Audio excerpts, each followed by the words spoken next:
I remember being 6 years old, sitting on my bed. This glowing ball enters my room. Pretty much said that I was going to go through probably some of the hardest times of my life. I remember, being at one of the football games, and we're at the top of the hill, and he comes up there. He says, I was raised. He says, I was raised to hate you, but I can't find a reason. We were raised to kind of believe that the devil attacks us when we're young to kind of prevent us from getting to our purpose. What's up, everyone? It's Tori Hicks, your startup guru and mental health therapist, here with another episode of Mental Health is Wealth, a safe platform that we dedicate to entrepreneurs to address entrepreneurship holistically. That's mentally, physically, and financially. Here we are so blessed and honored to have a guest in media to talk about the impact of mental health and wellness in media. That special guest is Timothy Hill, who is a creator and producer. Did I get that right? Correct. All right. But you didn't start there, Timothy. Right. You started with a different background other than media. So tell us about where you came from. What's your educational background? My educational background. So I college, or what? You want to start there? You want to go before that? What you shared a little bit earlier about your background in terms of education. You went to school for your master's, and what was that in? Okay, so my master's was in higher education, student affairs leadership, and that was at Grand Valley State. And what inspired you to be in education? Well, for me, I guess I kind of had like a mentor. Back then, he worked in the Multicultural Affairs Office. He was a dean for Grand Valley State University. His name was Oliver Wilson. And he was helping a lot of minorities and underrepresented people, get in school, as well as help them through the process of going to graduation. So, that kind of inspired me because I like helping people as well. So I went into that field of higher education. And because it's so broad that, a lot of opportunities could come about it, whether it's dean, principal, superintendent, so I just figured higher education where I could make the biggest impact. And growing up, we always had this thing where I'm going to be doing this. I'm going to be a lawyer. I'm going to be is that something you aspired as a child? You said that you wanted to be, and that wasn't it. No, it was. I wanted to play basketball. You wanted to play basketball, right? Because as a child, we come up with, we change it like 20 times before we get there, right? Yeah. So you wanted to play basketball. Did you get an opportunity to play it all? I played childhood. I was doing very well in Pontiac, where I grew up at. Then once I moved to Emily City, it just changed. And that had to do a lot with racism and, segregation and all types of stuff I had to deal with. And you presented earlier about some very sensitive things about your childhood in terms of race and what you went through. Can you talk a little bit about what your childhood was like and what kind of stripped you of your motivation to play basketball? Yeah. Start out, you ever seen the movie Teen Wolf? Yes. Yes. It was like that. Wow. So, you got people that hated you, you got people that loved you, just based off of the color of your skin. So, everywhere I went, I was stared at, whispered about, talked about. But I was like a child famous. Everybody in that area knew me, even though I may not know who they were. And then there was also, you go to the next county over and they'd be like, yeah, we heard about you. Heard there was a black kid living out there, is that you? So, it was a challenge because at that time, like I said, I'm a kid and, I'm just coming from where I came from. I didn't even think about race, until I moved up there.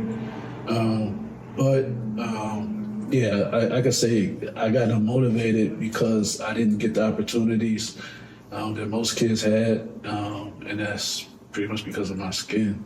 And were you the only minority, or was it very few at this time at your school? I was the only black male at the school. You're the only, Yeah. and that's elementary. Elementary, junior high, all the way up into the 11th grade when we moved again. Wow. And being in elementary as a child, we remember everything. You know, we may not communicate it, but you're talking about a source of bullying. Yeah. So as a child, what was that experience like? How did that make you feel? With that experience, I got bullied, tried to get bullied one time. It was my second week there, and the kid, he was in my class. He had two older brothers, both played D1 football. He was the baby brother. I guess somebody had dared them to, call me can we say it on here? Or call me a nigger and then spit on me. So I kind of already knew what was coming prior to me moving up there.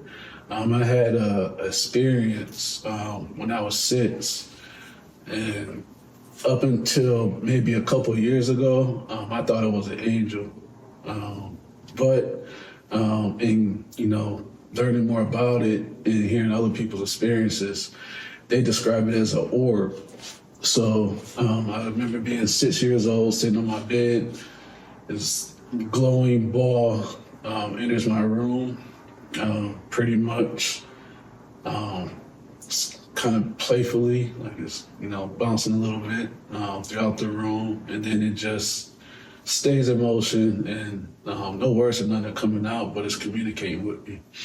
And it's saying that, pretty much said that I was going to go through probably some of the hardest times of my life.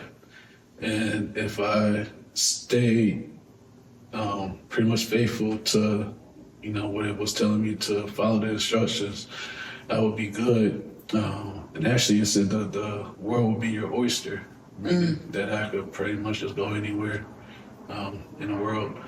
And so when that happened, and prior to that, I was already experiencing stuff on a metaphysical form. Whether you want to call it demons or angels above my bed at nighttime, where you could, kind of smell it. Sometimes you could see the demon, whether it be, pitch black, and demons, you can still see them in pitch black because they're darker than the pitch blackness. Like you could still kind of, see like the shadow of it. But pretty much when those incidents were happening, I was already kind of preparing myself as a kid, because what I would do was to kind of desensitize myself from being scared, because I was scared. I would watch horror movies. I would watch. I got into the gangster movies, the mob movies, and I'm like 6 or 7 years old. And so when that situation came, he spit on me and called me a nigger. Watching those movies, it kind of already gave me a insight of what could happen if I allowed it to happen. So when it happened, I fought him. When we were in class, we had about 3 or 4 recesses, in that grade, 3rd grade. Every recess, I would go at him. It would get more and more violent as far as my attacks on him. Because, and I watched National Geographic too. So, I used to watch the Predators and all that stuff. And one of the things that I took out from that was any threat to your environment is a threat to you. So the only answer is to remove the threat. And so that's when I pretty much at 9 years old was attempting to commit my first murder, and I was going to kill him on the playground. So that's how I handled that. And what stopped? What was what stopped was divine intervention. So just as I'm sitting in class making a shank out of a pencil to, stab him, the recess bell rang, and the teachers told me and him to stay behind. And just so happened, our parents were waiting in the office, both of ours.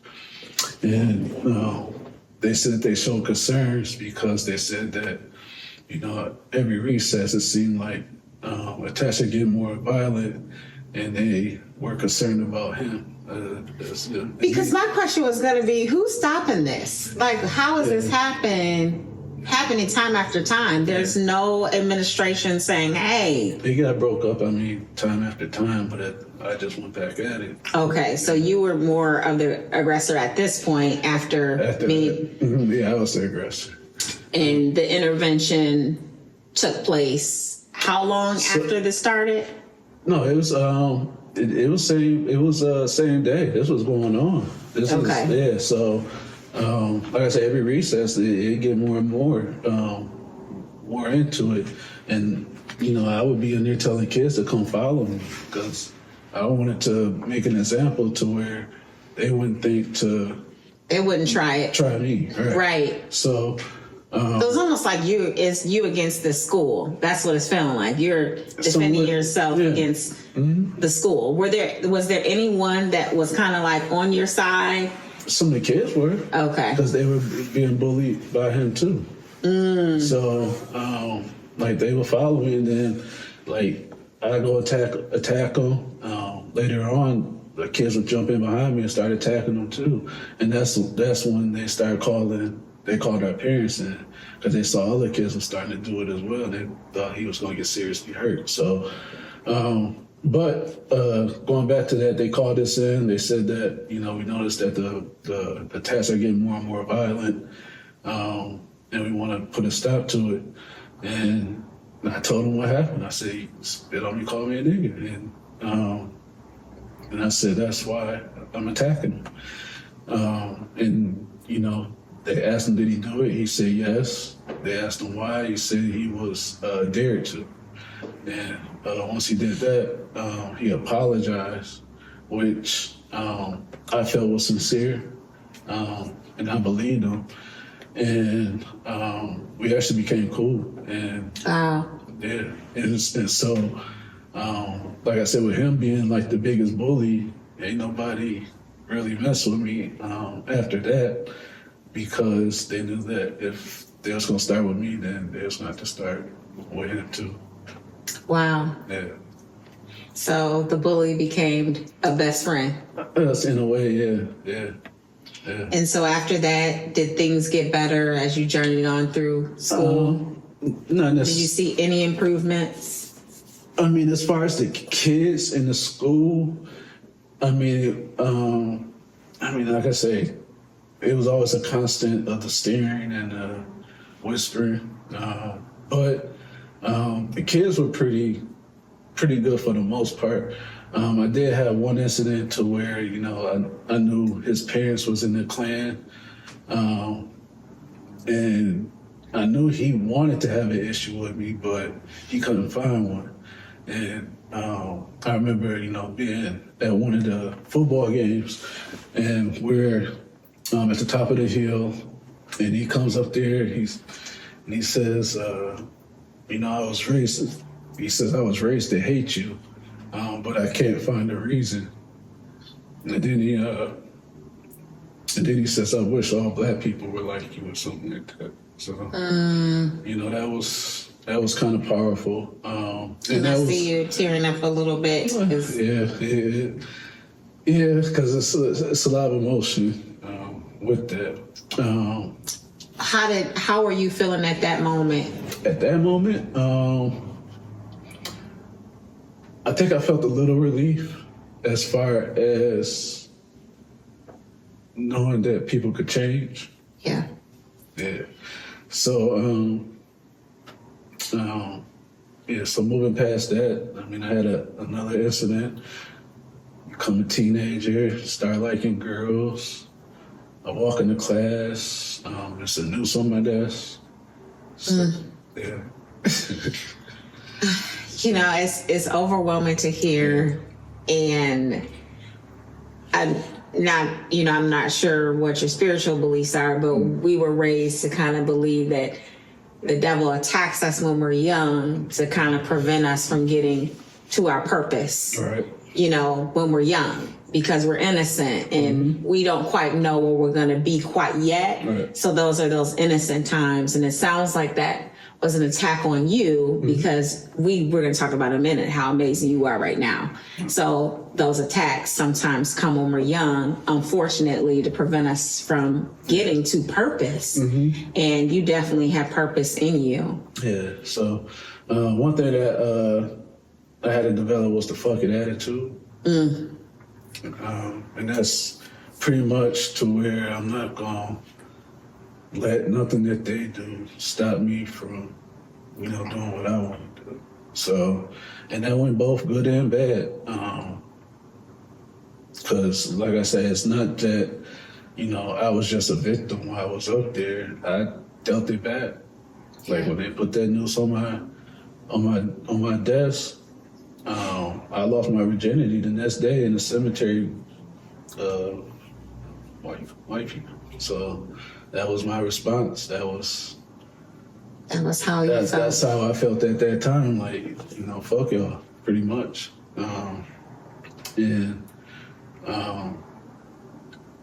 I don't know. Like I've carried that attitude with me for a while. Probably up until college. Yeah, to college. That's when I gave that fucking mentality up. But I mean, noose on your desk, and then my school, you could take your gun. You could have your gun at your school. Was your experiences when you were younger, is that the reason why you chose the education or the degree that you did? No, I always knew I was going to be in business. I just wasn't sure what.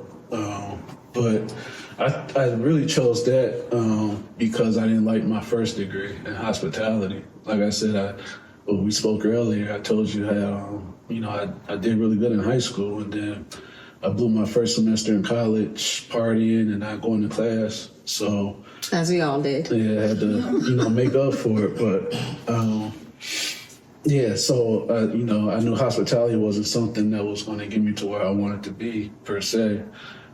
So I went into education because that was more. I think I felt more out of it as far as helping people and being able to help underprivileged people.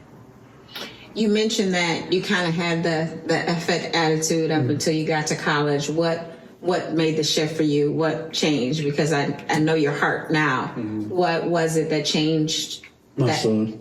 Your son. Yeah. So I had to pretty much stop doing a lot of stuff I was into because of him, because I did want to be a good example for him. And I wanted to be there for him. So I knew that some of the stuff I was doing, it was reckless. And you found out love. You found love. You created love. Yeah. So that, and then my wife is the two reasons that I would attribute to that. So you went through this as a child, which is horrific. No child should have to experience that in life.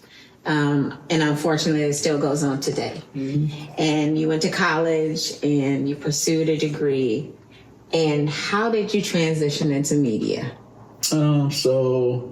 I guess you could say it was I had a greeting card company. Well, I still have it. Heart You Not Greeting Cards, which is a relationship greeting card company that help express true feelings. So dealing with breakup on good terms, counsel cards to help address issues, and inspiration to get over a breakup, which was going pretty good, but someone ran off on me on some money, so I couldn't financially keep it going.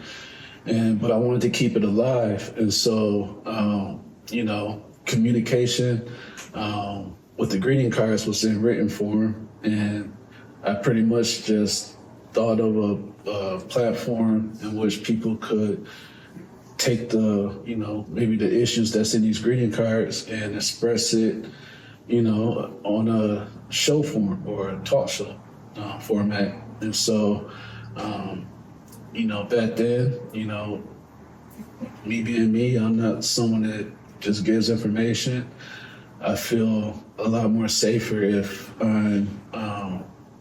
people don't know the issues that I'm dealing with. So that made me make the show or the questions that come in anonymous, so people don't have to worry about judgment or shame or anything like that for the questions that's really bothering them and that they want to get answers to. I'm sorry, I lost my train of thought. What was the question? I asked, how did you transition into media? So when I did the first show, I saw the impact it had as far as, panelists, as far as the audience. People actually looked like they got substance out the content that was being said on the show. And it was like a feeling of, I kind of related to like church, like when you get like a good sermon or something like that. Like people get, they get that feeling, they stick around, they want to talk, fellowship. But that's what got me into it, and I noticed like the responses I was getting. So I was like, okay, greeting cards are down, and that does cost money. It costs a lot more money to do that than to do this show. So let me do this show, build this show, and then I'll get back to the greeting cards. And that's how I got into media. So now I'm doing stuff in media that I never thought I'd be doing, being on camera, talking to people. Only thing I'm really not doing is public speaking. I'm not sure if I will, but you're doing it today. yeah. You're doing great. You should pursue that. Your show, I've been there a couple of times, Heart to Heart. And I know one component that's always consistent that you always have is a licensed therapist. Yep. And how important is that for you in terms of therapy and to the show to address what we're dealing with, not just in media, but just in life? Yeah, so like I say, a lot of relationship stuff nowadays, whether you go on TV, radio, in my opinion, it's not beneficial. I think a lot of the platforms, when it comes to relationships, they like to play on the negative versus highlighting, the positive. So like, even like if you talk about marriage, 9 times out of 10, you're gonna get people talking about, why you shouldn't get married or, stuff like that. So when I decided to do the show, I wanted to get a licensed professional. It was of most importance to have a licensed professional because, people may have life experiences, but it's still just opinions at the end of the day. When you have a licensed professional, you have somebody who's actually done the research and has the credibility to speak on different topics and truth. And so I feel like it's very important to have when dealing with relationships and mental health.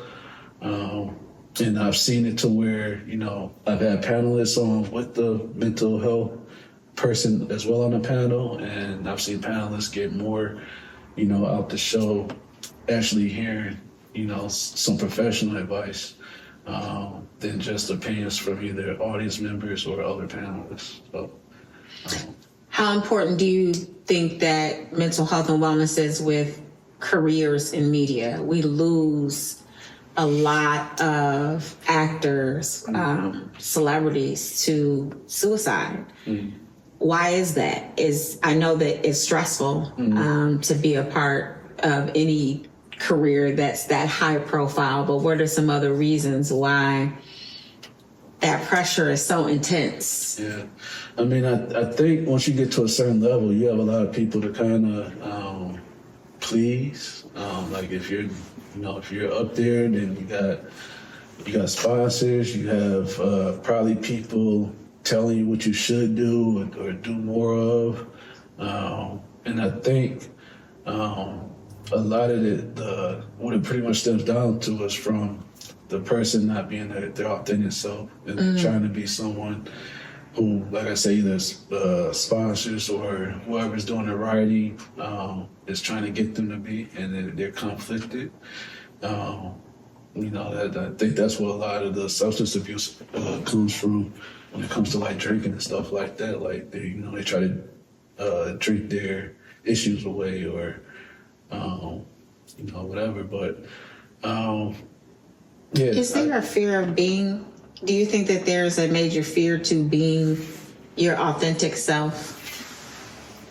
I think Why it is. Why is it so hard? I think it is, and that's because a lot has to do with social media and the trends. I mean, just think of an LGBT person. Like back in the 90s, it's the same person, but you wouldn't see half of what you see back then that you probably will see now, as far as being open about it.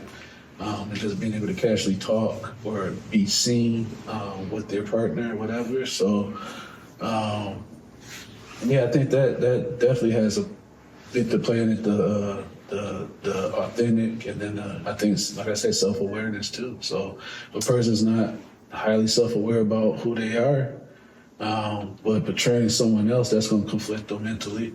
And if they're usually the person who's self-aware and who's authentic, they're not going to have the same issues as someone who's not. So and they're probably more than likely not going to care about those same issues that the other person who's not being authentic that would care about. So. And how do you become authentic? Because that is a challenge. Yeah. Everyone is trying to impress, and everybody is trying to be someone else a lot of times, especially in media.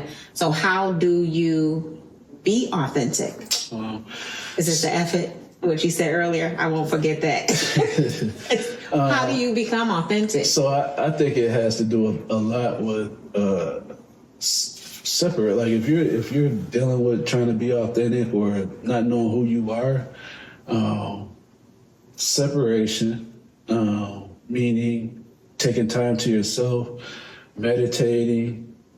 I started because I had to, like I said, I didn't grow up with family. So, oftentimes, like when a family member passed, it would be me putting them in the ground, and I'd be looking at a person that kind of looked like me, but is a stranger,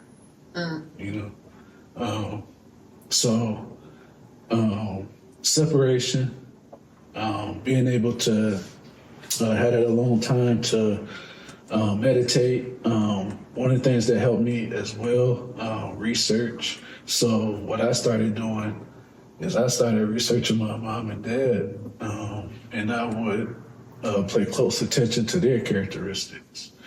And then I would see which characteristics do I portray that they portray. And it could be both good and bad. And then the good ones, of course, you keep. Bad ones you try to work on. And then, going back down your family tree line, because there's mental health issues, could be down, down the tree. My grandfather, bipolar, schizophrenic. My mother's bipolar. I'm bipolar, so. It's something we don't talk about that is generational. Yeah. And it goes back to that stigma that it's not real. Right. But obviously, if it can be passed down from one generation to the next, it is something that's not just mystical, that there is, it's a real disease. And we often disconnect, and I talk about this a lot, our minds from our bodies as if it's not the same thing. But clearly it is. If it can be passed down from, you can see it in your bloodline. Yeah, and if you could understand what, the traits that come with it, and you can use it to an advantage. So for me, I'm manic. So, like I said, energy is something that I'm high energy. So I don't have a problem. Like, for example, when college, I work out, and it's a daily. I work out 2-3 hours in the gym, and then I go hoop for 4. And that was my daily, and that's why I got the 1.3. Instead of doing your work. Freshman year, I'm in the gym. But, right, because that's the therapy that you needed. That was my therapy. Not say that you should have been focusing on correct. school, but that is the therapy that you needed. Correct. And I often talk about there are different types of therapy for different people. Mm-hmm. So I always sit on the couch, a therapist saying, okay, how do you feel today? It's whatever is healing for you, whether it's your creativity, whatever it may be for you, that you see a change in those behaviors. You see improvement, you see peace, you see less anxiety. Right. And so therapy is not, and I want to break that stigma, therapy is not just one type of thing. It is multiple things, but it all has the ultimate goal, which yours worked for you. Yeah. We just didn't get those grades where we needed to be at first. Yeah. But you made it. Yeah. You made it. And then diet, I never really had like a bad diet per se, but I got more stricter on my diet once I started becoming more knowledgeable about how, foods play into your mental. So, if you have a high sugar intake, that's going to fog your mind. It's going to eat away at your energy. You're going to more than likely, catch some type of virus or something like that. It's going to break your immunity down. So I started educating myself on nutrition, eating stuff that helps fuel the mind. Which are, fruits, different nuts, and then rest, making sure you rest properly. But so that's pretty much what I did personally to kind of help build my mental up and to be more authentic. Like I said, you got to have the right mental to be authentic. You can't. It goes hand in hand. You can't be unauthentic, but say you have a good mental unless you're just I like trying it. I love that. It works hand in hand. Yeah, it do. It works hand in hand. So being unauthentic kind of leads to some of this mental health illness and challenges. And something we also don't talk about is the chemical imbalance that we have with certain mental illness, which is caused by certain things in our food. We don't talk about that enough. And the things that we eat causes the chemical imbalance. It's causing our energy to decrease, causing the diseases. So yes, what we eat is very important. What we consume, yes. So at this time, we're going to take some questions for the audience. If anyone has anything for Tim before we close our interview.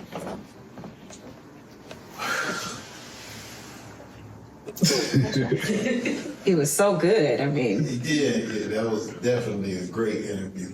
Yeah. You covered like a lot of good topics. Yeah. I want to say, in terms of, because you said you believe genetically you got handed down bipolar, and I believe that because I know I got it from my mother, God rest her soul. How do you still struggle sometimes? Some days you find yourself struggling with that. Yeah. So what do you do in those times? Because I do too. I smoke. So that's my thing. So I always keep weed around me, honestly. But that kind of helps me, level down. Because it'd be some incidents where, I might want to crash out, but, I kind of think, like, if I do that, that's just going to lead into, I'm going to have to spend more time trying to repair that situation. So, I usually just step off to the side, try to distance myself, and give it time. I try not to react based off the current, the current experience or whatever I just may have had. Long as ain't nobody getting physical with me or nothing like that, then, if it's something I can walk away from and just kind of, let it breathe and think about, how I may want to address it, then that's my go-to on most days. What was the? No, that was it. That was it. Okay. The question I have for you, or even to the audience, is that with trauma, so you went through a lot. You went through racism, you went through generational things. Do you believe that that is something you can completely be delivered from, meaning without being triggered? Do you think that there will come a time when you're not triggered by your past? Yeah, you can. And how do you think you get there? Well, like I say, it comes really down to self-awareness. For me, and like I say, if you believe who you are, what you are, you're not going to let nobody's opinions or other words really affect you, because you know who you are. So, just being self-aware and open and understanding, because if you're self-aware, you're going to kind of also understand where that person is in life. You know what I'm saying? So, if somebody's coming at me, pissed off or something like that, knowing that I didn't do nothing to cause it, then I kind of understand that, they just possibly just could be taking something out on me that has nothing to do with me. You know what I'm saying? Or you could just ask, what did I do? And you can kind of diffuse the situation by talking it out. So I think a high self-awareness is key to, helping you or helping someone move past the triggers. I'm trying to think, I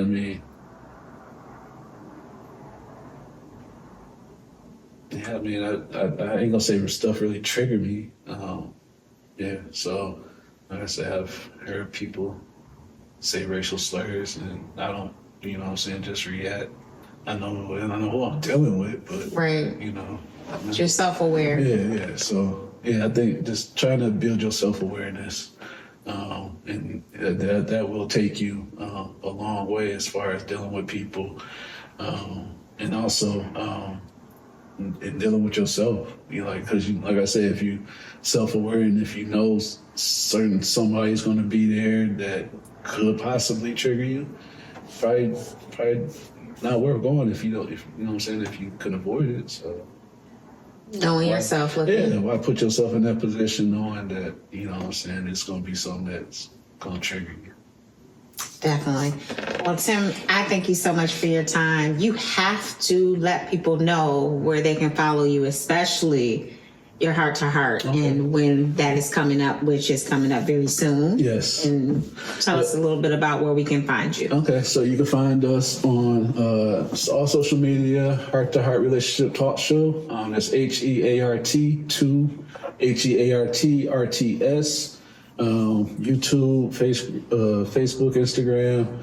We do shows monthly at Cola Lounge every last Wednesday of the month. There you can find different professionals, entertainers, celebrities on the panel in which they will be answering your relationship questions or mental health questions at the show that you submit. So we have a show this when's this getting here? I think yours is drops at the end every last Wednesday. Okay. Did I get it right? It's last Wednesday. Yeah, every last Wednesday. So if you check us out, if this gets there before then, we'll have Darren McCartney and Dr. Michelle Leno on our next show. But other than that, just follow us on social media. I'm sure you'll see people on there that you probably recognize, and try to come attend the show. Like I say, it's one of those shows that you kind of really got to be there to kind of get the experience. But people that usually come always love being there. So come check us out. Thank you, Tim, for being here. To all my entrepreneurs, you heard from this dynamic guest that he overcame a whole lot from a child through college, even now, and he is still rocking it and achieving his dreams. So we have to make sure that we're well by getting the resources and the tools and the therapy that we need so that we can be unstoppable. So Mental Health is Wealth podcast drops every Monday, last Monday of each month. Check us out. Let's get it. All right, thank you. Thank you for having me. Thank you.